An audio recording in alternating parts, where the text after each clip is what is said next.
What is it? What is it? What is it?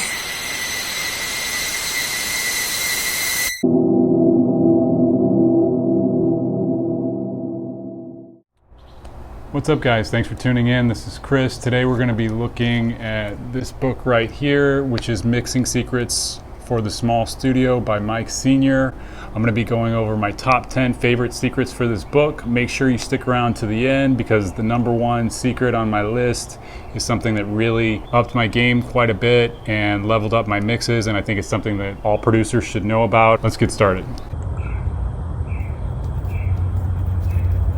So takeaway number 10 is that you want to make sure that your most important parts in your mix are always mono. One way to remember this is to think about the phrase front and center. So normally when we talk about the most important thing or like the most important person attending an event or something like that, we talk about front and center. If you think of like a gang of 3 people, usually the most important tough guy is standing in the middle. It's the same thing with your mixes. The most important parts should be right up the middle in mono, and then if you have some more peripheral sounds that are less important, then those might be panned a little bit to the right or a little bit to the left. So depending on the style of the music, which parts are most important might vary a little bit, but typically we're going to be talking about the kick, the snare, the bass, the lead, and the vocals. So one of the main reasons you want to do this is it lets the listener know which parts are most important. If it's in the center, that's just actually telling the listener this is the most important part. They'll just pick up on that naturally. The other reason that you want to do this is you want your most important parts to survive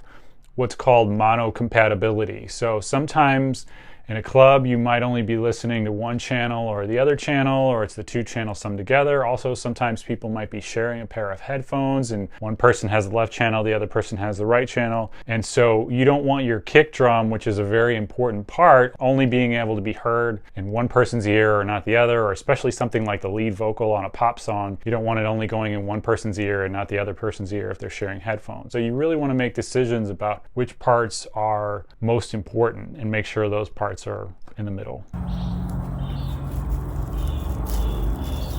So number 9 is EQing for distance. When we normally think of EQing or equalization, we think of freeing up certain frequencies for the mix down. We think of changing the tone of something. Also, front to back distance is one of the last things that some of us might think about when doing a mix down. You might think of panning from left to right. You might think of highs as being higher or lows as being lower, but also brighter sounds will sound closer, whereas duller sounds will sound further away. So EQing a sound to sound brighter or duller will give more of an illusion of 3 dimensions. So knowing that can really add depth to your mix downs. Okay, so here we're going to look at a pink noise waveform, which is a fairly full spectrum waveform. So I have this muted, but if you look at it, you can see that it's fairly consistent in most of the frequency ranges. I'm going to let you guys listen to it here. And then we're going to take an EQ and we're going to cut out some of the low end. So you can hear how that sounds closer. And then we're going to cut out some of the high end. And you can hear how that sounds further away.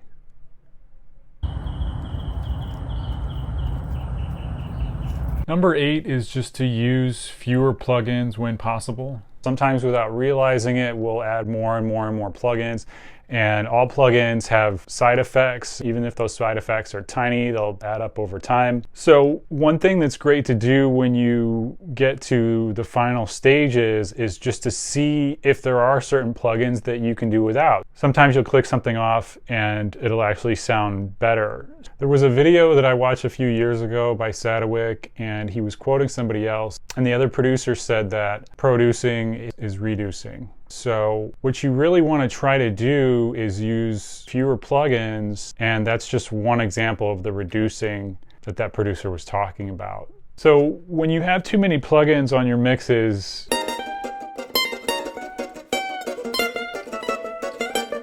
Try turning them off and just seeing which ones you can do without, and sometimes you'll be amazed at how few you can get away with. This is also really good if you have an older computer. It's a great way of freeing up CPU. For number 7, I actually want to read directly from the book just so that I don't misquote what Mike Sr. is trying to say here.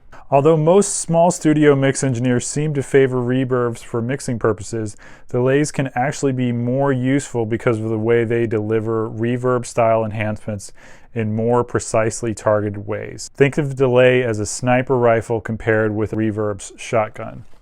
So what he's trying to say here is that you have more control when you're using a delay. Also, it takes up less space in a mix than reverb. So when you can get away with it, you should try to use a delay more often than you should be trying to use a reverb because it's more controlled. Also, for a lot of modern, punchier type styles, especially modern pop music and hip hop like that, where it has a lot of punch to it, reverb can really get in the way and cloud your mix in a way that delay won't do.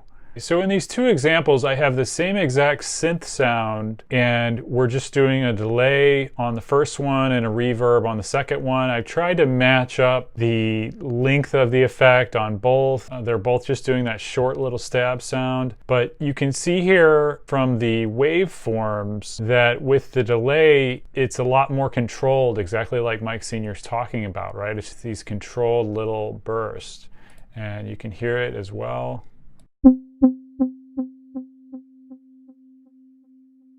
Okay, so that's us hearing the delay. And then if I go down here, you can hear the reverb. And so when we isolate the parts like this, you might be saying, well, you know, they both sound good. What's the big deal? But when you have a lot of parts like this that have reverb on them, they eventually add up and add up and add up, and then they make your mix more and more crowded. So when you can use delay a little bit more often, it's going to be the better, more precise choice, especially for a more modern, punchy sort of sound. Takeaway number 6 is that the human ear can only hear 3 things at once. This goes back to what I was saying earlier about producing is reducing. If you have 10 different parts that are all playing at the same time, how many of those parts does your listener actually need? How many of those parts are actually crowding out the most important parts? Do you have anything that you can let go of? Many producers that are just starting out will have way too many parts playing all at once in their mixes. As you get better at doing mixes, you'll start to learn that part of being a good producer is just learning which parts to let go, or learning that you need to let different parts take turns with each other so that they're not stepping on each other's toes too much. Another great way to think of this is a rock band, right? You're not going to have the vocalist doing their most important part while the drummer is doing his or her solo, while the guitarist is doing his or her solo. They're going to take turns showing off their strengths. In your mixes, you want to do the same thing. You want to let the parts have conversations with each other, have a little back and forth, do the question and answer sort of thing. You can also think of your different parts as having a teeter-totter back and forth relationship. You want the parts to make breathing room for each other. Okay, so number 5 is multing. Before I had read this book, I had never came across the word multing. I didn't know what multing was. Once I understood it a little bit better, it seemed super obvious, but that was only after reading it in the book. Okay, so here I have an arpeggiator patch set up. First, in the purple section over here, it does this. And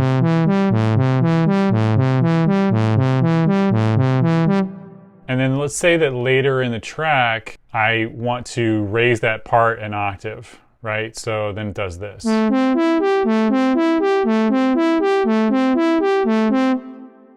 Now, if you're new to mixing, you might try to EQ these parts together, right? You might also try to compress these parts together as well. But the problem is, because they're at a different frequency, they're not really the same part. So there's a chance at least that the EQing is going to need to be different for the purple section than it is for the green section. There's a chance that the compression is going to need to be different for the green section than the purple section. So when you have parts that are changing like this, and they could change in any number of ways, when you find yourself messing with the EQ again and again, right? Every time you're on the purple part, you're EQing it one way. Every time you're listening to the green part, you're EQing a different way, and you're just going back and forth in circles and circles, and you just can't get that sound right. That's when you know that you probably need to split something up. You probably need to use malting. Malting is basically saying, okay, I'm going to duplicate the whole thing and I'm going to process these two parts separately. That way, if I change the EQ and the compression for the purple part, it's not changing it for the green part. So I can process these separately.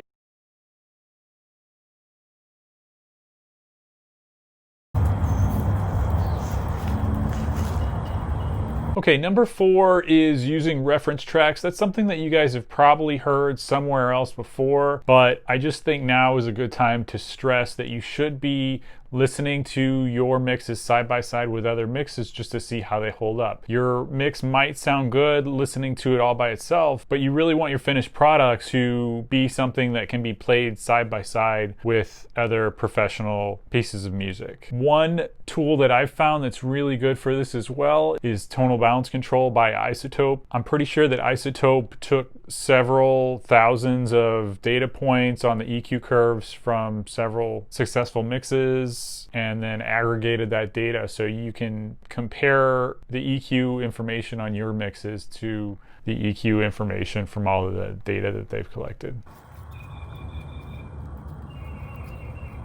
So takeaway number 3 is that it can be really good to automate certain parts of the mix as a whole when you're all done. So this could be anything from automating the cutoff on a synth, which a lot of us already do, or automating the volume on a vocal part instead of just relying on compression. We could also automate the stereo widening, and so we could have the track get wider and narrower between a chorus and a verse or vice versa, something like that. And these sort of automation choices or writing certain controls manually instead of just letting all of your plugins do the work for you is really going to add a human element to the mix. Also, it could just be turning up a part a little louder for a split second or turning down a part a little quieter for a split second. It's all going to make the song sound more human.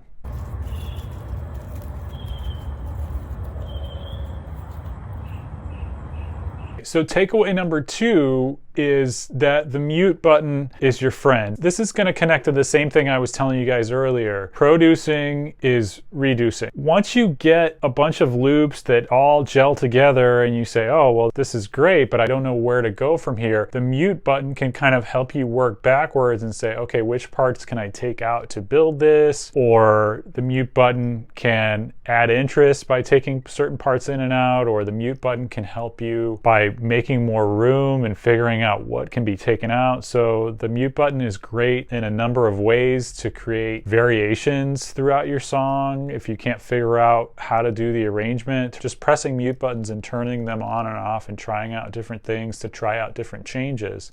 It's a really underappreciated tool. And the mute button is also great for just figuring out which parts aren't playing nice with each other, which parts are occupying and fighting over the same frequency range. If you mute one part and then all of a sudden your mix is a lot more clear, that's letting you know that the part that you just muted is competing with another part. Either that part itself is muddy or it's muddy in combination with another part, something like that. So muting can also give you a lot more information about your mix down.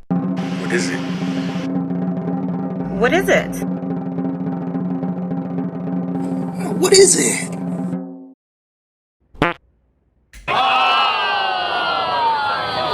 Okay, so why the hell is this number one? What is the deal with this little speaker? It doesn't look like much, and it also doesn't sound like much. So what's the big deal? The Avantone speaker is great for honing in and zeroing in on the mid-range clarity of your mix. It's also great to double check mono compatibility of your mixes. You only need one of them. If you think about it, the mid-range is the most important frequency range of your mix downs. If you're playing in a club, you're not really going to hear the highs very well. If you're playing in earbuds, you're not really going to hear the lows very well. Bob Katz, one of the most famous mastering engineers ever, has said that if you don't have the mid-range, you don't have anything. These speakers are great at letting you focus on just the mid-range, seeing if certain instruments just drop out completely. Sometimes I will have a mix that on my regular monitor speakers is sounding pretty good,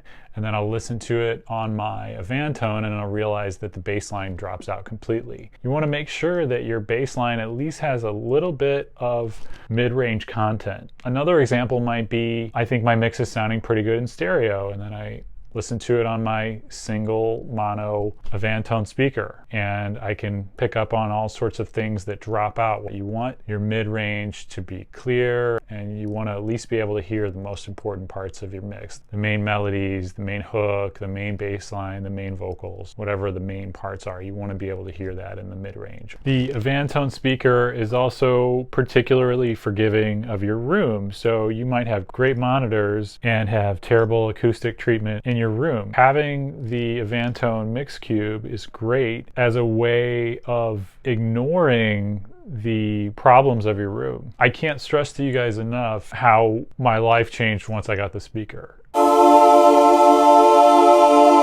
I used to make mixes and turn them into an MP3 and listen to it in my car. Even with the pretty good monitors that I have and the pretty good studio space, and I have the acoustic treatment, I have fiberglass in all the corners, my mixes still would not translate that well when I would go play them on smaller headphones, or I would go play them in the car. But now that I have the Avantone Mix Cube, my mixes translate much better. There's much less that I have to go back and fix and try again. There's much fewer translation errors from my mixes to earbuds, from my mixes to my car, from my mixes to laptop speakers, and so on. If you have a good pair of monitors and a good studio and you have an Avantone, yeah, you should definitely still double check it on headphones, laptop speakers, car, whatever else you can get your hands on. But with the Avantone speaker, you're going to have much less work to do. You're going to have much less redoing your mixes over and over and over again, which is a huge pain in the neck for most of us.